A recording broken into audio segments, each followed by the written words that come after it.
a good habit right there. Talking to other people about non-trivial things, exploring yourself, maybe thinking of good habits, maybe being nice about yourself.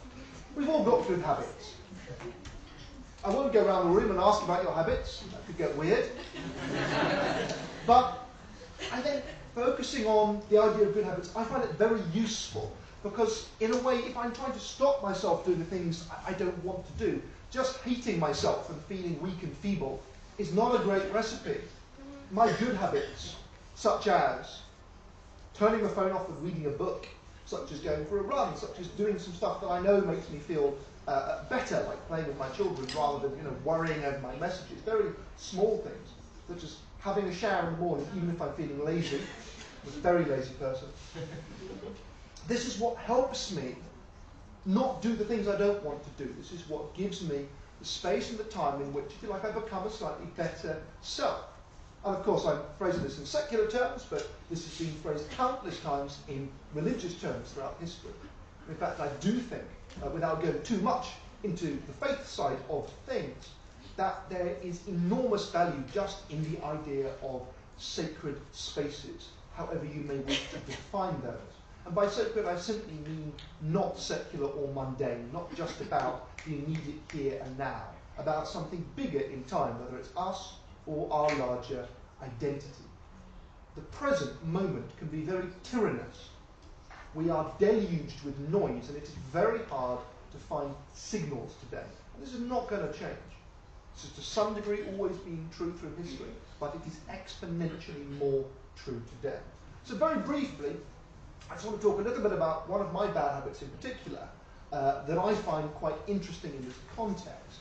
And my bad habit is kind of incessantly checking my email and messages, getting very antsy about either the ones I haven't sent or the ones I want to receive, or the ones I've been copied into that I shouldn't have been copied into. So, now, I've given this a lot of thought, and I have decided that my email inbox is evil. And I've decided this on a very reasonable and reasoned basis. And the reason is that if I look at what email wants me to do, what I realize is that email wants me to spend my entire life sending email. You can work it out like this. My inbox is filled up with messages from other people. And in order to deal with those messages, I have to read them, delete some of them, but then I also have to reply, or possibly reply all. And broadly speaking, people expect to reply fast, and they get very bothered if I don't. And so I empty my inbox by going through it as fast as possible, sending lots of other people email. Now, have you spotted the flaw in this plan? The flaw is that I am filling up everybody else's inboxes while emptying my own. And it's more cunning than that. You see, email doesn't care whether I'm asleep or at home or whatever. It's just always there on my lovely phone. And if I'm away, I may still do the old-fashioned thing of putting on an autoresponder, which automatically emails people to apologize for the fact that I can't email them. But it reassures them that I will email them when I am back. And especially in workplaces, I think still, whether it's with email or messaging systems, broadly speaking, email is proof of work and attendance and presence. So if you want to have a written record of the fact that you're there and doing stuff, you copy other people in. And you copy everybody in. Because why not? It doesn't cost you anything, right? It's only ruining their lives and yours. So you copy everybody in. And from a certain point of view, a lot of people, I know their jobs should basically be call email inbox emptier. Because they go through an inbox empty, all the while filling up every other inbox in the world. And I ring up a friend, because I'm old, so I ring people, and I say, do you want to meet up? And they say, that's great, yeah, can you email me? And I say, well, no, I'm your friend and I'm talking to you. You may not have done this for a while, but then, And then I, no, if you don't email me, it doesn't exist. I need it in my inbox. And so I've come to realize that an email inbox is a to-do list written for me by other people. It's a way of organising my time such that I have no control whatsoever, my own priorities count for nothing, I am never free, and permanently anxious, and any moment that I'm not answering email, I'm upsetting everybody I know. That fits all the criteria for evil. Now, obviously I'm being silly, but what I'm talking about is a very important, if you like, friction between, on the one hand, what I want and what is good for me, between what's important to me in the long term, between what I actually ought to be doing for my job, between what makes me happy and thrive, and between, if you like, technology's wants for me, between myself and the biases baked into the system I am using. Because there is no such thing as a neutral tool. Just as there is no such thing as a neutral algorithm. Data is made, not found. Systems are built, not excavated from mountains. And what this means is not that they're bad full stop.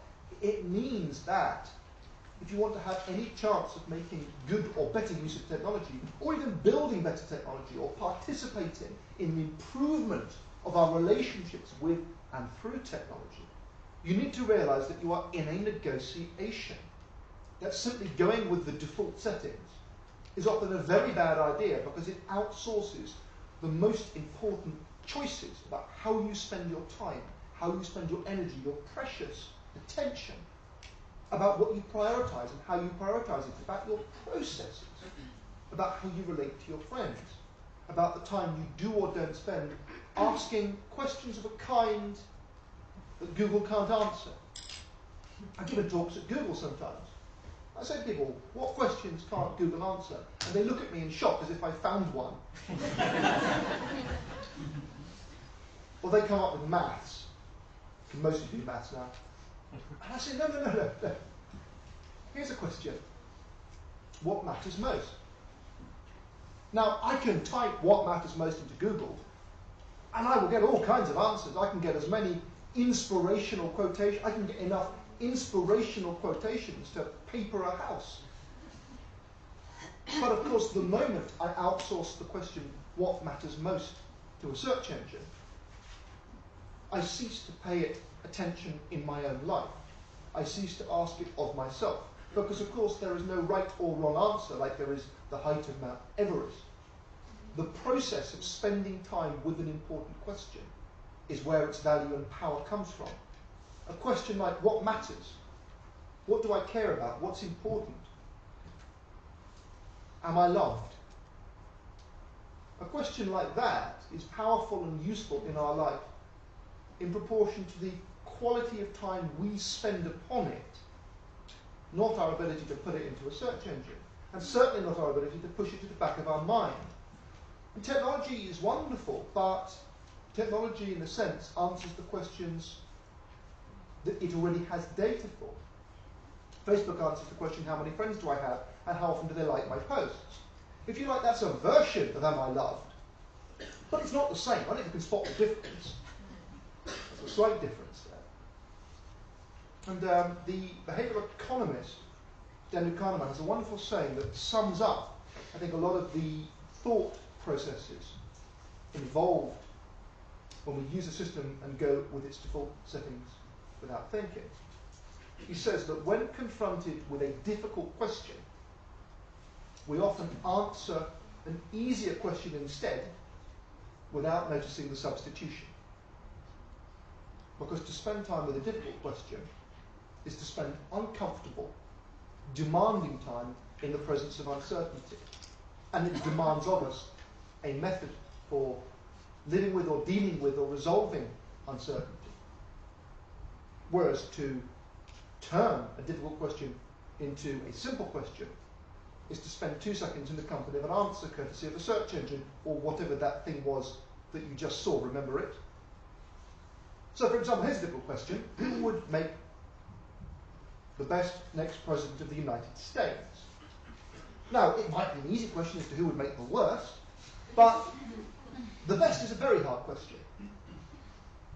But when it comes to elections, most people faced with a version of that question do not sit down and pause and say, well, you know, what would it take to answer this question? What does that mean? What do I mean by good? What is best for me?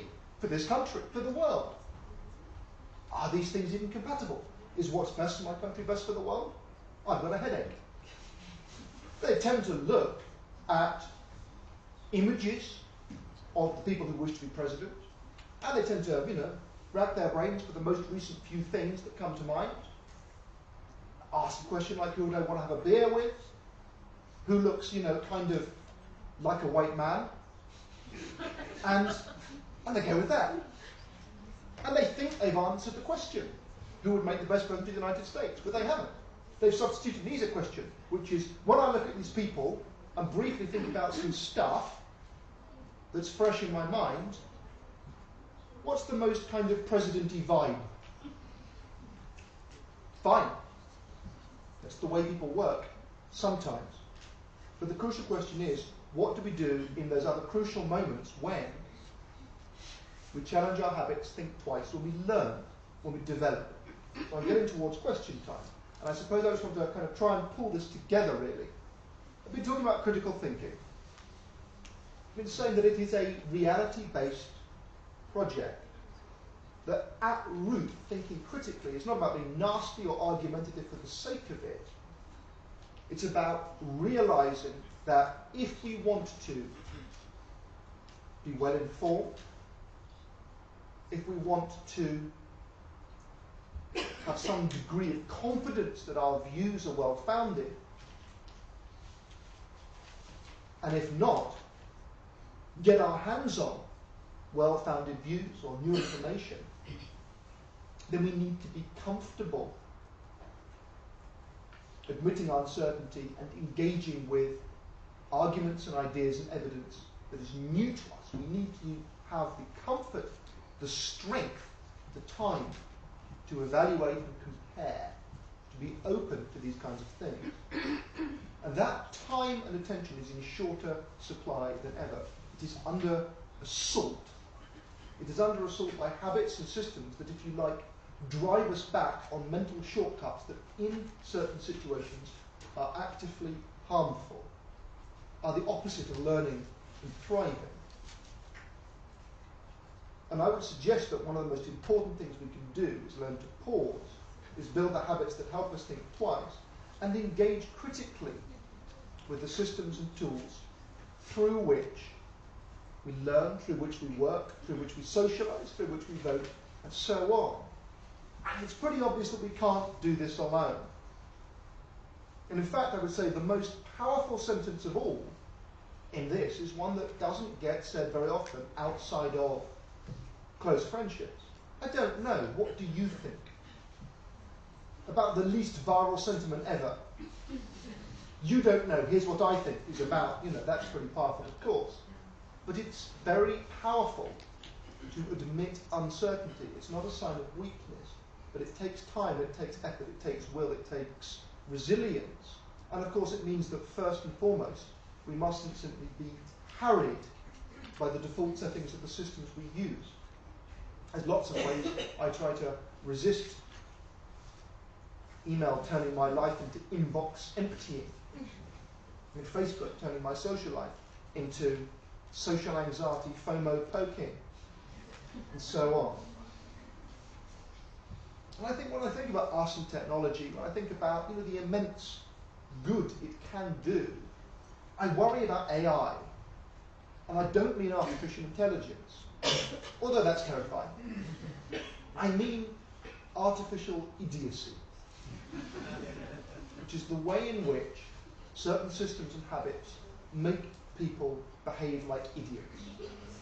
Because they bring out the worst in us, because they rush us to judgment, because they destroy the spaces in which we might productively admit uncertainty, and because they block the crucial kind of collaboration that lies absolutely at the heart of learning, of careers, of society in our information age. We are joined to each other. We have astonishing opportunities to say, no, what do you think? Here's what I think. Here's why I think it. What's the evidence? We have astonishing opportunities to contrast and compare, to put ideas to the test. And as a result of those tests, come out the other side with ideas that have survived challenges or adapted and incorporated the results of challenge. So my little book ends with some commandments for critical thinking. I don't know where I got that idea from. I just thought that this idea of having 10 or so commandments could be quite memorable, kind of heuristic. Fortunately, they wouldn't let me do it on a rock. I just want to share a couple of those with you because they summarize quite nicely some of the ways that I think we can make these things practical in our lives. And you'll notice that I'm emphasizing, perhaps again and again, the idea of these things being practical and everyday and habitual. You can read plenty of books about logic and evidence. From your own studies, you will know a great deal about learning. But I think making it a lifelong habit, making it a part of the texture of your day, spending some time with open questions, that is how critical thinking becomes powerful in your life rather than just something that you did at university. First and foremost, slow down. If what matters and if what is in front of you matters and requires deep thought, it deserves a pause and a strategy. And if it doesn't, get it out of the way. Conserve mental energy, because unlike my tireless, beautiful phone, I have very limited reserves of attention. What's good for humans is not the same as what's good for machines. We thrive on spending time with small data, on thinking critically and creatively together about ideas, about strategies. Computers thrive constantly crunching vast amounts of information and unearthing patterns.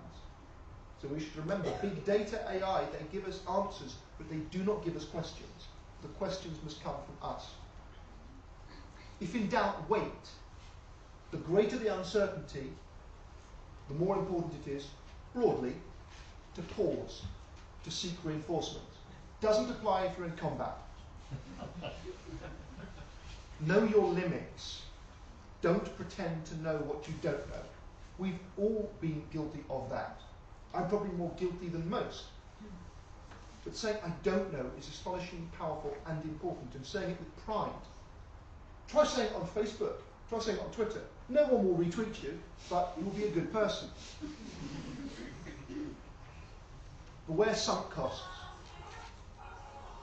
Oh my goodness. They found me. Don't be obsessed by the energy you've poured into something in the past. Evaluate something as clearly as you can on its merits now. Don't keep flogging a dead horse, so to speak. Don't get shackled to your past. Reevaluate your habits. You made a choice of phone, you made a choice of software, you made a choice of clothes, once upon a time. It's a bit like decluttering, really. It's quite trendy at the moment. I'm with it. Don't let your habits shift beneath the surface of awareness and dictate what you do every day for the rest of your life. Pause, think again, out with the old. Seek refutation over confirmation. This is perhaps the most important thing. In the simplest possible terms, we learn more and with more certainty from dispensing with a false or wrong idea, especially one that was close to our hearts, than we do by endlessly confirming or seeking to confirm something we already think or know or would like to be true. This is very difficult because it can involve a profound challenge to the way you think the world was. But keep faith with the idea that you have learned more by shedding an illusion than by propping up something that you think is nice. And finally, every single option can be wrong, especially if someone in California created the list of options. So think outside the frame. Machines provide answers, but you provide the questions. And especially in an age of artificial intelligence as well as artificial idiocy, where we add value and hope into the mix going forward, is by questioning, is by iterating, is by thinking outside the box, by thinking outside the frame. is by saying, well, this whole system of messaging, it's not working for me. We need to do things differently. By saying the way you're running this assessment, the way this tool is working, is having negative unintended consequences. We need to think again. Keep thinking. Be comfortable with discomfort. And for God's sake, slow down. I think we have, I've used all my time pretty much. I think we have time for just a couple of questions, but also, I should add, I'm going to be outside. There's going to be some books. You can buy them, I can sign them. Yeah, great.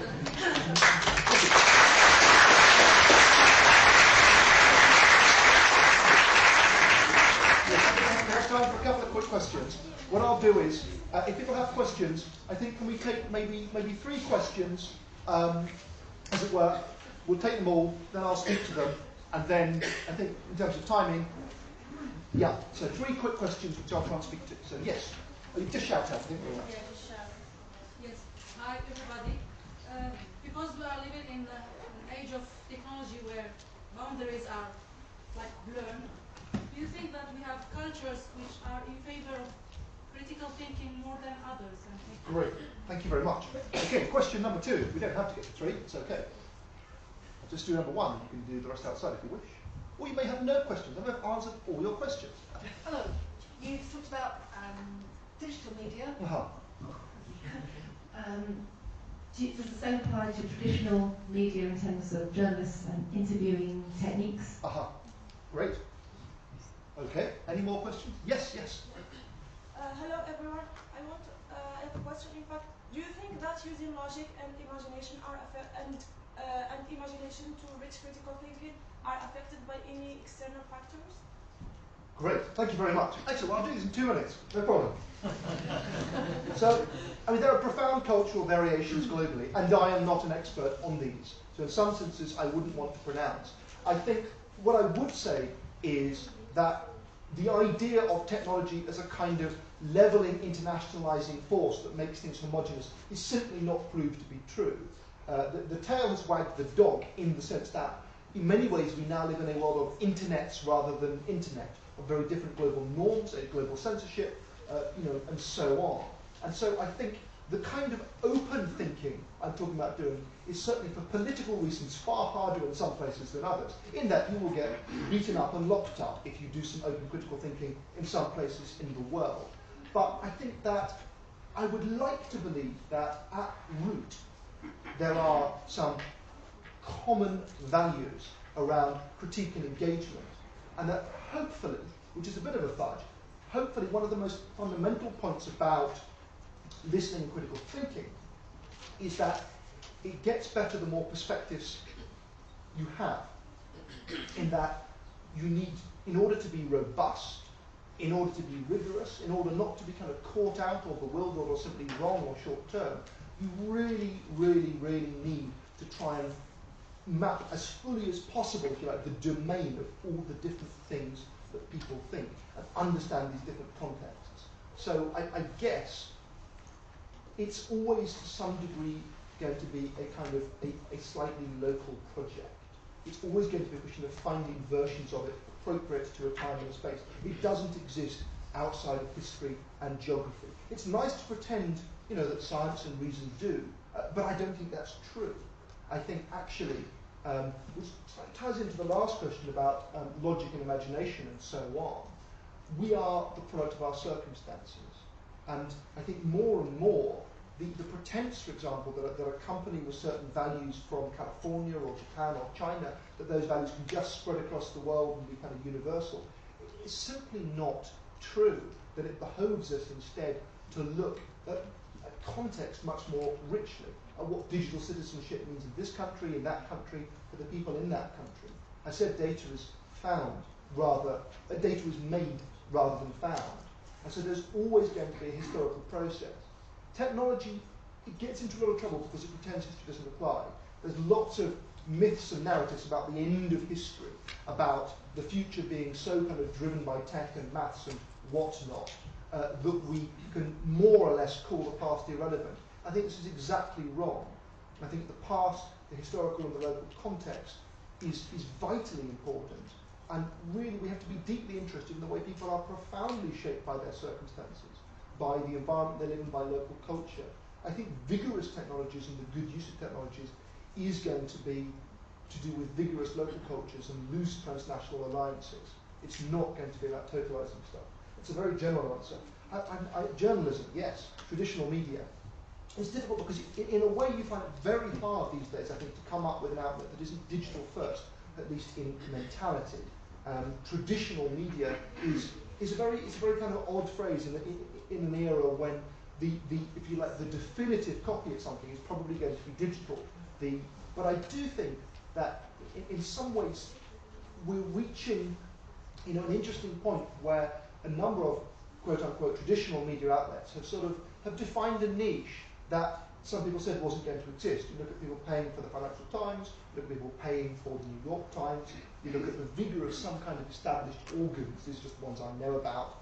And I think what you realise is that some of the, if you like, the kind of old virtues and values are still quite vigorous in a new age, precisely because they add value by differentiating. They're interested in taking time in releasing something that has more permanence. And you see this a lot online. The soggy middle ground is what vanishes. And what I mean by that is that the very, very kind of quick, instant, low cognition stuff has its business model, which is vicious. And then at the other end, the long form stuff, the very high production value stuff, the high immersion stuff, the highly produced stuff, that also finds an audience. The place you don't want to be is in the soggy middle ground, is where you're trying to kind of do everything and nothing. I guess the last thing I'd also say is there's a very interesting debate at the moment, especially in America and Europe, about, if you like, kind of journalistic values of social good, about their relationship with democracy, about this wonderful phrase, fake news. I'll give you a whole other talk on that sometime. But I think there a lot of people are saying that at root, freedom as a citizen, freedom in a society, partly entails getting to make meaningful decisions on the basis of relevant information. And if you fragment it into everybody in their own private little bubble of bullshit, so to speak, pardon my French, then you don't have a functioning civil society in a traditional sense. The battle of ideas, whereby people compete to try and be right and win your vote and win your heart and so on, that doesn't really take place if everyone gets customized lies on their phone.